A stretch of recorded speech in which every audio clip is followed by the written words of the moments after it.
नमस्कार। चंद्रा क्लासेस प्रयागराज में आपका स्वागत है। मैं त्रिपाठी। आज हमें पढ़ना है संघात्मक शासन व्यवस्था।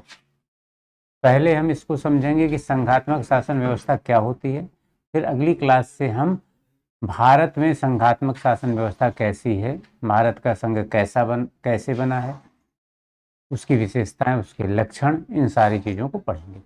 तो आज हम पहले ये समझ लें कि संघात्मक शासन व्यवस्था होती क्या है, उसके क्या लक्षण हैं, उसके क्या गुण हैं, क्या उसके दोष हैं, उसकी कमियां क्या।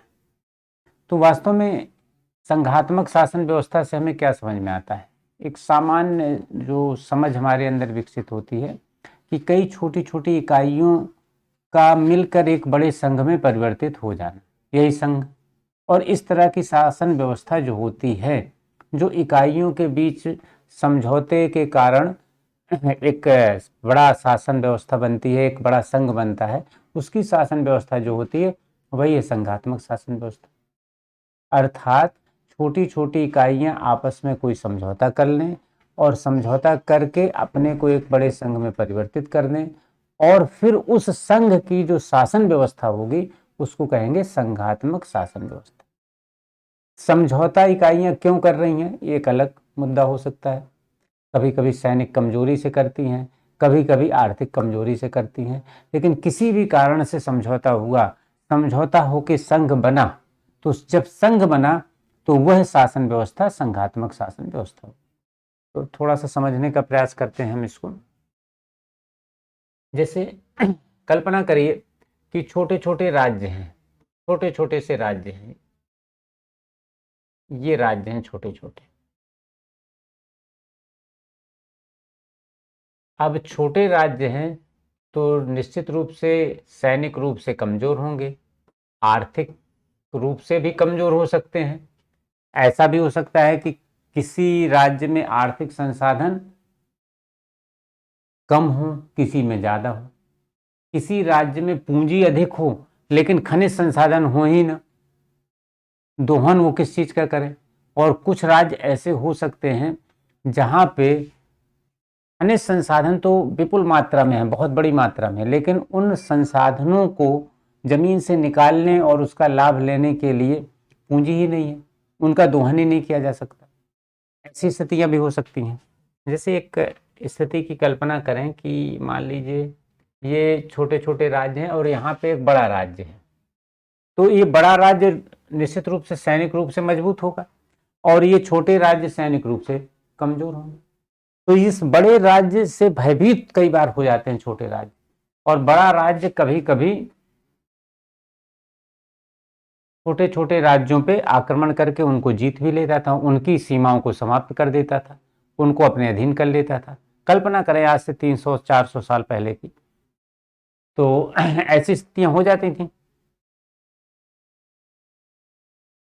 ऐसी स्थिति में ये छोटे छोटे सैनिक रूप से कमजोर राज्य जो हैं वो आपस में समझौता करके एक बड़ा राज्य बनाते थे। और जब बड़ा राज्य बन जाता था तो फिर क्या होता था कि इस राज्य से उनको भय नहीं रहता था, क्योंकि इस राज्य की सैनिक शक्ति की तुलना में इन राज्यों की एकीकृत शक्ति, अर्थात पूरा ये जो एक हो गए हैं, जो संघ बन गया है, उसकी सैनिक शक्ति ज्यादा होती थी। दूसरी एक स्थिति की और कल्पना करें कि मान लीजिए यहाँ पे पूंजी अधिक है और यहाँ पे खनिज संसाधन अधिक है। अब ये खनिज संसाधन यहाँ जमीन के नीचे पड़े हुए हैं, इनका दोहन नहीं किया जा सकता क्योंकि पूंजी नहीं है। इनका दोहन करने के लिए पूंजी है ही नहीं, और जब पूंजी नहीं है तो ये खनिज संसाधन जमीन के नीचे पड़े रहेंगे और ये राज्य और यहाँ की जनता गरीबी में जीवन यापन करती रही। इनके पास में पूंजी है लेकिन खनिज संसाधन नहीं, तो दोहन किस चीज का करेंगे। तो इस तरह से सैनिक रूप से एक कमजोर हैं, आर्थिक रूप से कमजोर हैं, किसी के पास कुछ है, किसी के पास दूसरी कमी है। तो ऐसी स्थिति में ये राज्य आपस में समझौता कर लेते हैं और समझौता करके एक संघ में परिवर्तित हो जाते हैं। इन्होंने समझौता किया और समझौते के परिणाम स्वरूप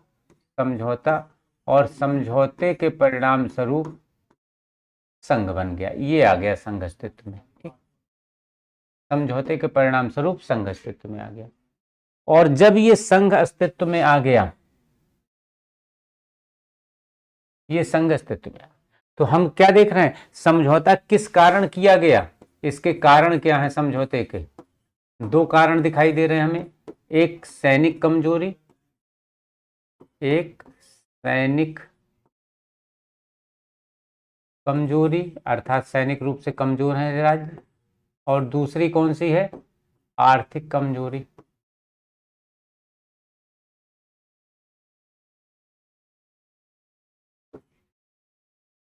दूसरी आर्थिक कमजोरी, दो तरह की कमजोरियां हैं, इन दो कमजोरियों के कारण इन्होंने समझौता किया।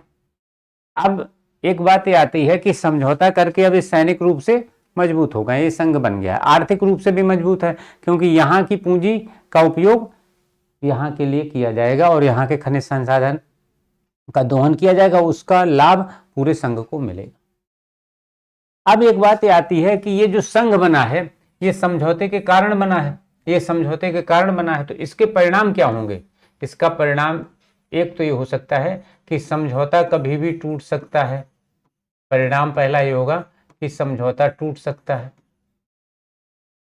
टूट सकता है। इसका मतलब क्या हुआ कि ये जो संघ है ये कभी भी समाप्त हो सकता है, अर्थात ये संघ वास्तव में नाशवान होता है, ये संघ क्या होगा, नाशवान होगा। इसका मतलब ये है कि संघ नाशवान होगा, संघ नाशवान होगा, एक बात।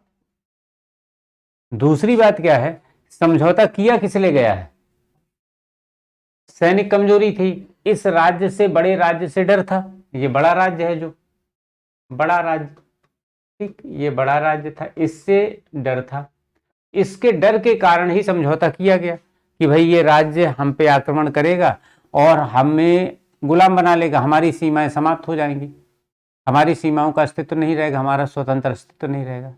तो इससे डर के कारण समझौता किया है, सैनिक कमजोरी से समझौता किया है, इसके भय के कारण समझौता किया है। तो उस स्थिति में फिर क्या होता है कि ये राज्य समझौते की एक शर्त के रूप में इस बात को रखते हैं कि हमारी सीमाओं में कोई परिवर्तन हमारी इच्छा के बिना नहीं होगा, ये इस बात ये शर्त रखते हैं, अन्यथा इन्हें समझौता करने से लाभ क्या है।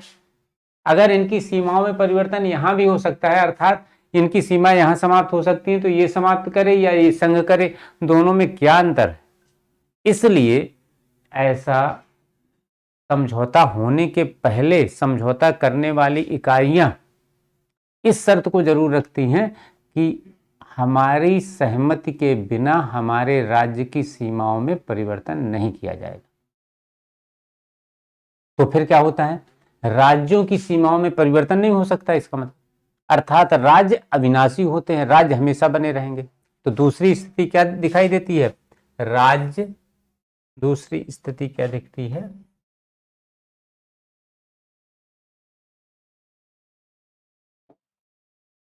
राज्य अविनाशी होते हैं, राज्य अविनाशी होते हैं,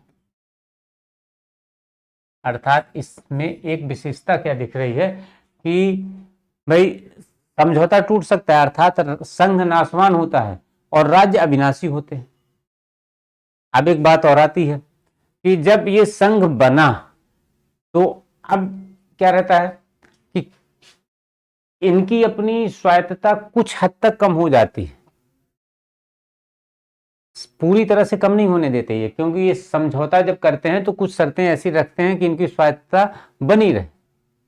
लेकिन संघ बनेगा तो निश्चित रूप से एक संघ की सरकार बनेगी, और संघ की सरकार बनेगी तो नियंत्रण अवश्य करेगी, तो इनकी स्वायत्तता कुछ न कुछ कम जरूर होगी।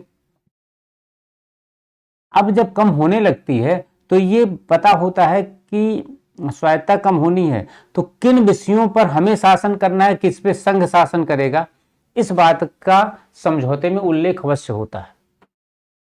किन विषयों पे संघ शासन करेगा, किस पे राज्य शासन करेंगे, इसका उल्लेख जरूर होता है, अर्थात शक्तियों का विभाजन अवश्य होता है। तो इस संघ में क्या होता है, शक्तियों का विभाजन, शक्तियों का विभाजन होता है।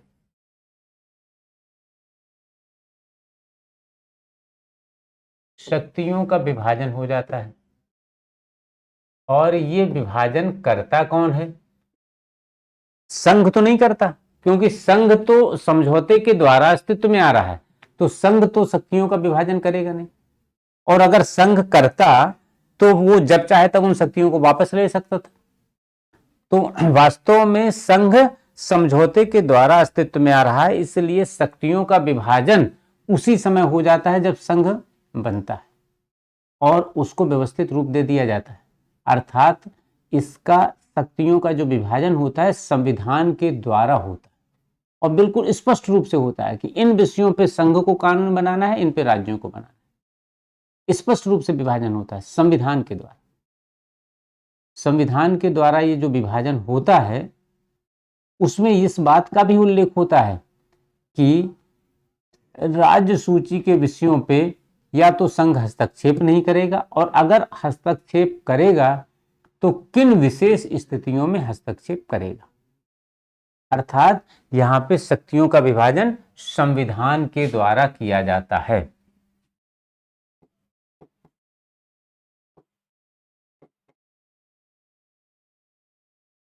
के द्वारा, और बिल्कुल स्पष्ट रूप से किया जाता है। यहां लिख भी लें, संविधान द्वारा स्पष्ट रूप से किया जाता है, स्पष्ट रूप से किया जाता है।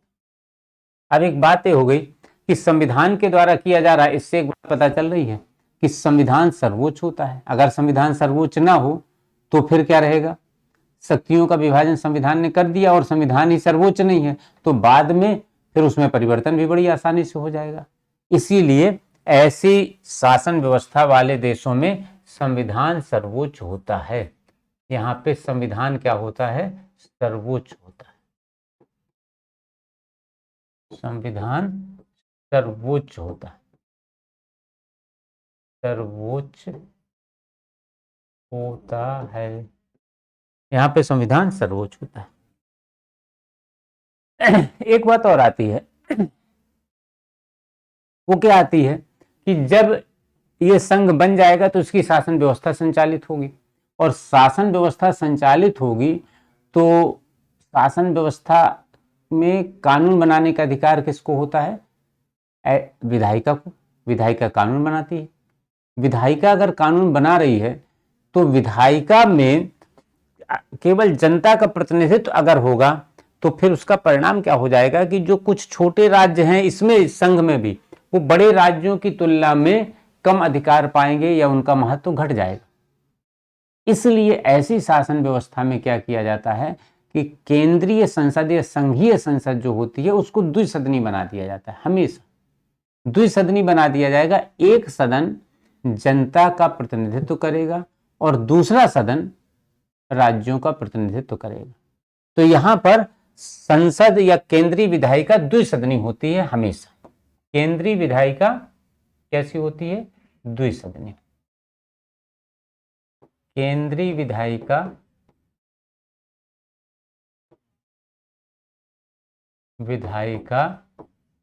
द्विसदनी। ठीक, द्विसदनी होती है। केंद्रीय विधायिका हमेशा द्विसदनी होती है। कैसे? एक सदन जनता का और दूसरा सदन राज्यों का। एक सदन जनता का सदन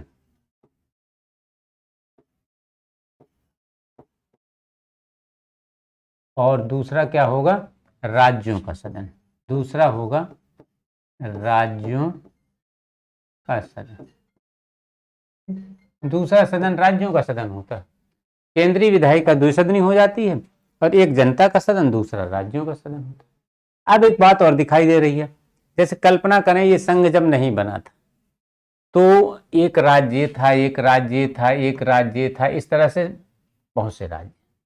हर राज्य में वहां का जो निवासी है उस राज्य का नागरिक है, उस राज्य की नागरिकता उसके पास। लेकिन जब संघ बना तो फिर क्या होगा? सारे लोग इस संघ के भी निवासी हो गए तो उनको संघ की भी नागरिकता दे दी जाएगी। अर्थात हर व्यक्ति को जो जिस राज्य का है पहले से ही उस राज्य की नागरिकता प्राप्त होती है, और संघ बन जाने के बाद में फिर उसे संघ की नागरिकता भी दे दी जाती है। तो इस तरह से ऐसी शासन व्यवस्था में दोहरी नागरिकता हो जाती है। यहाँ पे क्या स्थिति हो जाती है? दोहरी नागरिकता, दोहरी नागरिकता। ठीक, ये दोहरी नागरिकता यहाँ पे ऐसी शासन व्यवस्था की हो। तो इस तरह का ये संघ बनता है। इसकी विशेषताएं तो आपने देख ही ली हैं, और इसको हम थोड़ा सा और स्पष्ट रूप से अभी इन विशेषताओं को फिर से लिख देंगे। इस संघ को कहा क्या जाता है? फेडरेशन, जो कि वास्तव में समझौते के आधार पर बना है। इसे क्या कहा जाता है? फेडरेशन। फेडरेशन, फेडरेशन ये इकाइयों के बीच में समझौते के द्वारा बनाया गया है। इसके संदर्भ में डायसी ने क्या क्या कहा, इन सारी चीजों को हम एक रनिंग मैटर में आपको लिख देते हैं। आप भी हमारे साथ इसको लिख सकते हैं।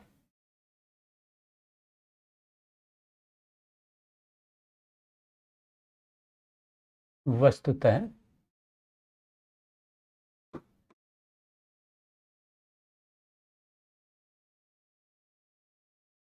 संघ शब्द अंग्रेजी भाषा के फेडरेशन का हिंदी अनुवाद। संघ शब्द अंग्रेजी भाषा के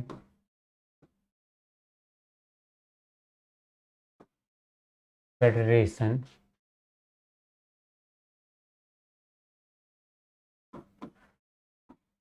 वस्तुतः संघ शब्द अंग्रेजी भाषा के फेडरेशन शब्द, फेडरेशन शब्द का हिंदी अनुवाद, हिंदी अनुवाद, हिंदी अनुवाद है, जिसका अर्थ होता है संधीय समझौता। और फेडरेशन शब्द किससे बना है? लैटिन भाषा के शब्द फोएडस से बना है ना।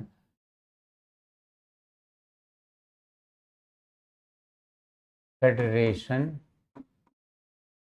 शब्द लैटिन भाषा के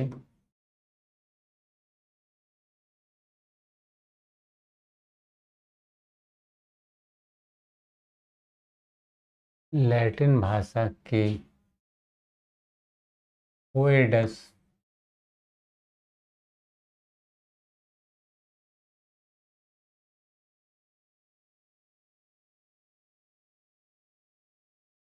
फोएडस लैटिन भाषा के फोएडस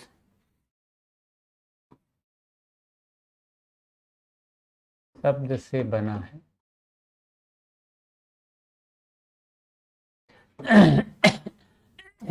जिसका अर्थ होता है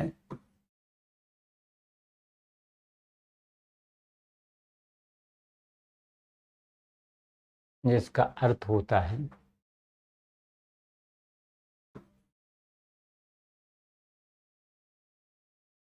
क्या अर्थ होता है? संधि या समझौता।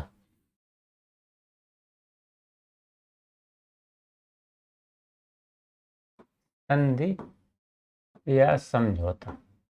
आपने एक देखा, हमने जो समझाया था अभी कि आपस में इकाइयों के बीच संधि होती है या समझौता होता है, उससे संघ बन जाता है, जिसको कहा जाता है फेडरेशन। ठीक, तो इस तरह से ये वास्तव में लैटिन भाषा के फोएडस से बना है, जिसका अर्थ क्या होता है? संधि या समझौता। ठीक,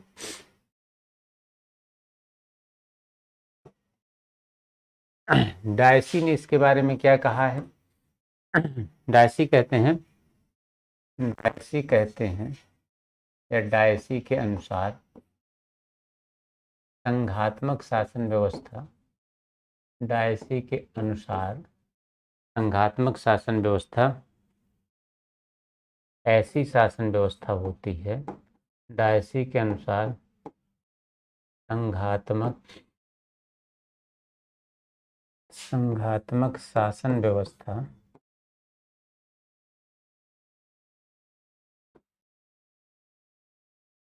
ऐसी शासन व्यवस्था होती है जिसका उद्देश्य राष्ट्रीय एकता और राज्यों के अधिकारों में तालमेल स्थापित करना है। शासन व्यवस्था ऐसी शासन व्यवस्था होती है, ऐसी शासन व्यवस्था होती है, व्यवस्था होती है जिसका उद्देश्य, जिसका उद्देश्य, जिसका उद्देश्य क्या होता है, राष्ट्रीय एकता तथा राज्य के अधिकारों में तालमेल स्थापित करना। जिसका उद्देश्य राष्ट्रीय एकता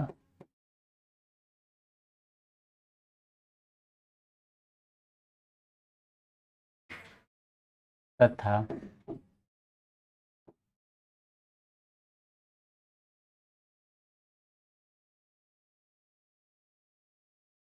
राज्य के अधिकारों में तालमेल स्थापित करना होता है, में तालमेल स्थापित करना होता है।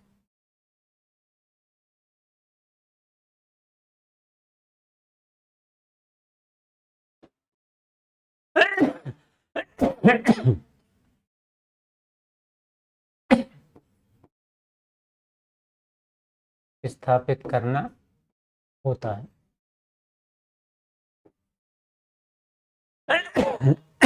ऐसा किसने कहा? डायची ने कहा कि यह ऐसी शासन व्यवस्था होती है जिसका उद्देश्य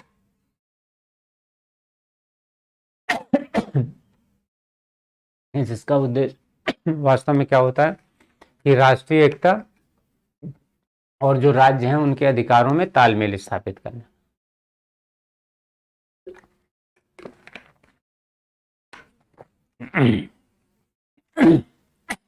अब ऐसी संघात्मक शासन व्यवस्था के लक्षण क्या होते हैं, विशेषताएं क्या होती हैं, इनको अभी हम समझ चुके हैं। इनको एक एक करके आप लिख लें, हम इसको लिखा देते हैं, इसकी विशेषताएं।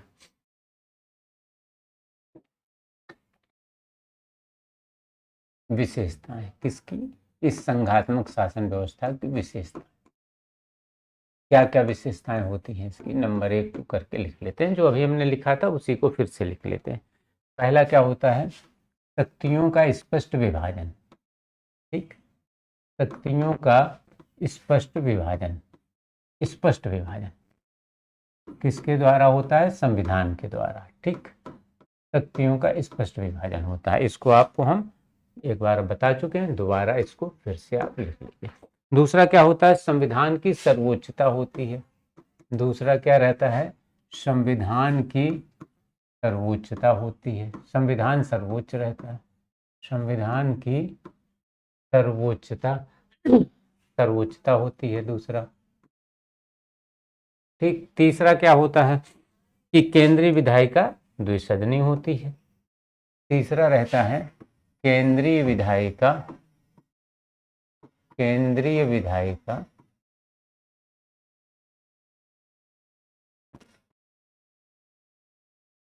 द्विसदनी होती है। द्विसदनी होती है। और चौथा क्या रहता है? चौथा रहता है दोहरी नागरिकता होती है। चौथा है दोहरी नागरिकता होती है। ठीक, चौथा है दोहरी नागरिकता होती है। दोहरी नागरिकता होती है। ठीक, ये इसकी मुख्य विशेषताएं हैं। ठीक, अब इसके गुणों को या इसमें जो अच्छी बातें हैं संघात्मक शासन व्यवस्था में गुण हैं, उनको भी हम एक एक करके देख लेंगे, उन पे भी चर्चा कर लेंगे।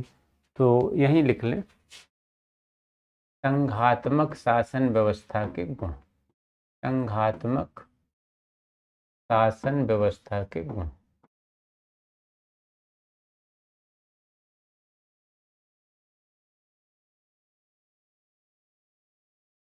के गुण, संघात्मक शासन व्यवस्था के गुण क्या क्या होते हैं, 1 2 3 करके लिख लें। पहला क्या है? यहां से ही लिखते हैं। पहला गुण क्या होता है, बड़े राज्यों के लिए अनुकूल है। ये बड़े राज्यों के लिए क्यों अनुकूल है, क्योंकि जिससे वहां छोटी छोटी इकाइयों में वो शासन बटा होता है तो शासन अच्छे से हो जाता है।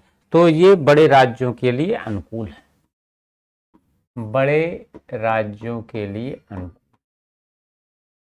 बड़े राज्यों के लिए अनुकूल होती है। क्यों होती है, जिससे छोटी छोटी इकाइयों में शासन बटा रहेगा और शासन अच्छे से हो जाएगा, बड़े राज्यों के लिए अनुकूल होती है। ठीक। दूसरा क्या है, राष्ट्रीय एकता और स्थानीय स्वशासन में उचित समन्वय होता है। डायसी ने ऐसा कहा भी है, राष्ट्रीय एकता एवं स्थानीय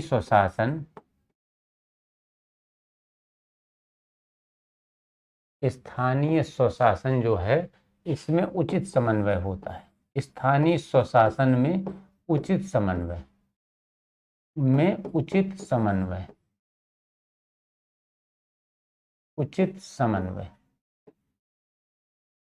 अर्थात स्थानीय जो विषय हैं, स्थानीय विषयों पे शासन करने का अधिकार स्थानीय सरकारों को होता है, राज्य सरकारों को होता है, और राष्ट्रीय महत्व के विषयों पे शासन करने का अधिकार संघात्मक सरकार को होता है। तो इन दोनों के बीच में एक उचित तालमेल बन जाता है।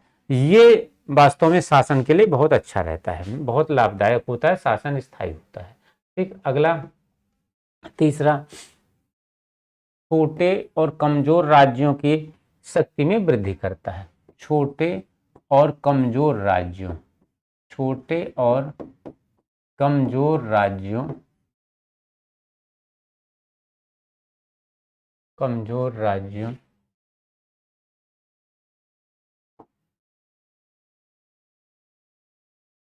की शक्ति में वृद्धि करता है। शक्ति में वृद्धि करता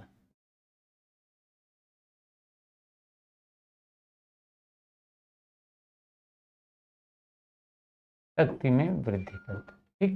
अभी हमने आपको जब संघात्मक व्यवस्था कैसे अस्तित्व में आती है ये समझा रहे थे, तो हमने बताया कि छोटे राज्य हैं, कमजोर राज्य हैं, चाहे वो आर्थिक रूप से कमजोर हैं या सैनिक रूप से कमजोर हैं, उन छोटे राज्यों की शक्ति में वृद्धि हो जाती है इससे, चाहे वह सैनिक शक्ति में वृद्धि हो या आर्थिक शक्ति में वृद्धि हो।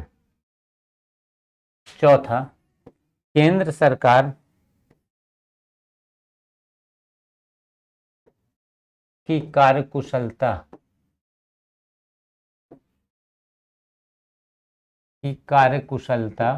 बढ़ाने में सहायक, केंद्र सरकार की कार्यकुशलता बढ़ाने में सहायक होता है,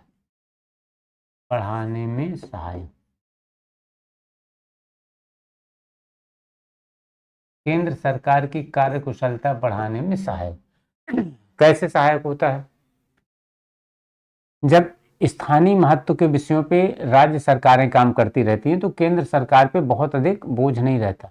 वैसी स्थिति में केंद्र सरकार की कार्यकुशलता अपने आप बढ़ी रहती है। तो ये संघात्मक शासन व्यवस्था के गुण हैं, ये इसके गुण हैं। अब इसमें कुछ दोष भी हैं, ऐसा नहीं कि केवल गुण ही है, दोष नहीं होते हैं। यहाँ पे लिखें दोष या कमियां, ठीक है ना, दोष या कमियां। कौन कौन से दोष होते हैं, 1 2 3 डाल करके ऐसे नंबर करके करेंगे। पहला कमी क्या होती है कि संघ बना कैसे है, समझौते के द्वारा बना है, समझौते के परिणाम स्वरूप बना है, और ये समझौता कभी भी टूट सकता है। जब कभी भी टूट सकता है तो संघ क्या होगा, बिखर सकता है। अर्थात ये जो संघ है इसमें बिखराव की आशंका तो बनी रहती है, लगातार बनी रहती, क्योंकि समझौते का परिणाम होता है संघ, और समझौता कभी टूट सकता है। समझौते के बारे में स्थायी तो रूप से कुछ कहा ही नहीं जा सकता कि कितना स्थायी होगा। जब उसकी इकाइयां आपस में अलग होने का निर्णय ले लें तो टूट जाएगा, और ऐसे बहुत से संघ टूट गए। सोवियत संघ टूट गया, चेकोस्लोवाकिया, यूगोस्लाविया, ऐसे बहुत से संघात्मक शासन व्यवस्था वाले देशों में सारी इकाइयां अलग अलग हो गई और संघ समाप्त हो गया। तो ये क्या रहता है, पहली बात ये रहती है बिखराव की आशंका रहती है। क्यों रहती है? क्योंकि ये समझौते का परिणाम है। पहला क्या है, यहां से लिखें, नंबर 1 बिखराव की आशंका, ऐसे लिखें, संघ के बिखराव की आशंका होती है या संघ समाप्त होने की आशंका होती है, कुछ भी लिखें, संघ के बिखराव या संघ के नष्ट होने की, है ना, संघ के समाप्त होने की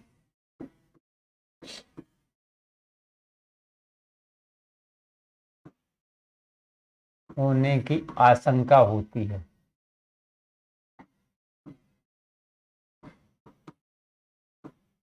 आशंका होती है, संघ के समाप्त होने की आशंका होती है। क्यों होती है भाई? क्योंकि ये जो संघ बना है ये समझौते का परिणाम है। क्योंकि संघ समझौते का परिणाम होता है, क्योंकि जो संघ है ये समझौते का परिणाम होता है, या ऐसे लिखें, इकाइयों के मध्य समझौते का परिणाम होता है, और विस्तृत रूप से, है ना, संघ इकाइयों के मध्य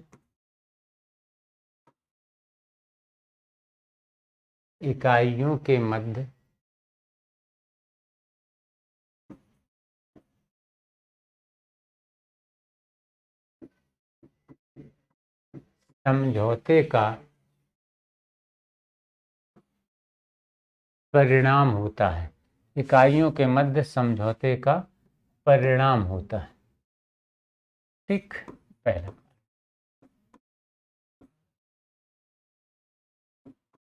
होता है। ठीक, ये पहला कारण है। इकाइयों के मध्य समझौते का परिणाम है तो बिखराव की आशंका रहती है, कभी भी बिखर सकता है। कई संघ बिखर भी गए विश्व में। दूसरा कारण क्या होता है, दूसरा दोष, दूसरी कमी क्या होती है कि उत्तरदायित्व तो सुनिश्चित नहीं होता। क्यों नहीं होता? क्योंकि शक्तियों का बंटवारा होता है, शक्तियों का विभाजन होता है, इसलिए उत्तरदायित्व कई बार सुनिश्चित नहीं होता। दूसरी चीज क्या है,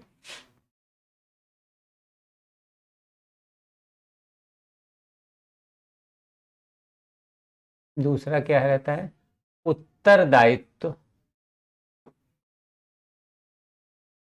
सुनिश्चित नहीं होता, सुनिश्चित नहीं होता, उत्तरदायित्व सुनिश्चित नहीं होता।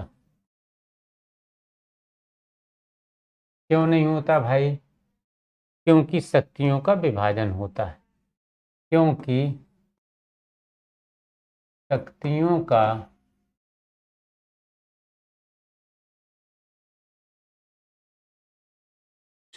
का विभाजन होता है, ठीक? इसलिए उत्तरदायित्व सुनिश्चित नहीं होता,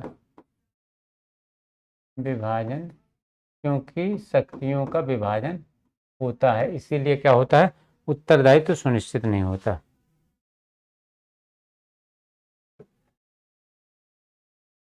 अब क्या होता है, कभी कभी ऐसा संघ राष्ट्रीय एकता के लिए खतरा भी उत्पन्न हो जाता है। क्यों हो जाता है? क्योंकि क्षेत्रीय सरकारें अर्थात राज्य सरकारें और संघ सरकार का सहअस्तित्व होता है। उस स्थिति में कभी कभी क्षेत्रीय सरकारें या राज्य क्षेत्रवाद को बहुत अधिक महत्व दे देते हैं और वो क्षेत्रवाद की भावना को ज्यादा भड़का देते हैं। ऐसी स्थिति में राष्ट्रीय एकता सुरक्षित नहीं रह पाती है। नंबर 3 राष्ट्रीय एकता को खतरा, राष्ट्रीय एकता को खतरा। ठीक, तो इस तरह से ये इसके दोष हैं। अब अगली क्लास में हम पढ़ेंगे भारत की संघात्मक शासन व्यवस्था या भारत का संघ कैसे बना, कैसे राज्यों का पुनर्गठन हुआ और वर्तमान समय में भारत की संघात्मक व्यवस्था किस तरह की है, किस तरह काम करती है। इन सारी चीज़ों को हम अगली क्लास में पढ़ेंगे। और जैसा कि आप देख रहे हैं संविधान का टॉपिक आपकी जो परीक्षाएं हैं RO खंड शिक्षा अधिकारी BO या अन्य परीक्षाएं जहां पे GS पूछा जाता है उसमें इस संविधान का जो पार्ट है इसका बहुत महत्वपूर्ण रोल है। इससे ढेर सारे क्वेश्चन आते हैं और आप इस संविधान के पोर्शन को अच्छा करके या अन्य क्लासेस, अन्य विषयों सबको अच्छा करके अपनी सफलता सुनिश्चित कर लेते। टीजीटी, पीजीटी, असिस्टेंट प्रोफेसर या अन्य बहुत सी शिक्षक भर्ती परीक्षाओं में भी पॉलिटिकल साइंस में संविधान एक महत्वपूर्ण खंड के रूप में रहता है। तो इस क्लास का लाभ आपको इन सारी परीक्षाओं में समान रूप से होगा। और हमारा आरू का बैच लगातार बढ़िया ढंग से संचालित हो रहा है। आप उस बैच को ज्वाइन कर सकते हैं और विज्ञापन आने का इंतज़ार करने की बजाय समय रहते अपनी परीक्षा की तैयारी अच्छे से करनी चाहिए। उसका लाभ ये होता है कि आपकी सफलता सुनिश्चित हो जाती है। तो हमारे चंद्रा क्लासेस प्रयागराज में RO BO का बैच ऑफलाइन और ऑनलाइन दोनों का दोनों चल रहा है। आप ऑफलाइन या ऑनलाइन जिस भी बैच को ज्वाइन करना चाहते हैं उस बैच को ज्वाइन कर सकते हैं। उसके लिए आप हमारे ऑफिस में आके संपर्क कर सकते हैं या हमारे जो नंबर दिए हुए हैं हेल्पलाइन नंबर, उस पर कॉल करके आप जानकारी प्राप्त कर सकते हैं। तो अगली क्लास में हम भारत की संघात्मक व्यवस्था पढ़ेंगे, भारत के संविधान का भाग 1। Thank you.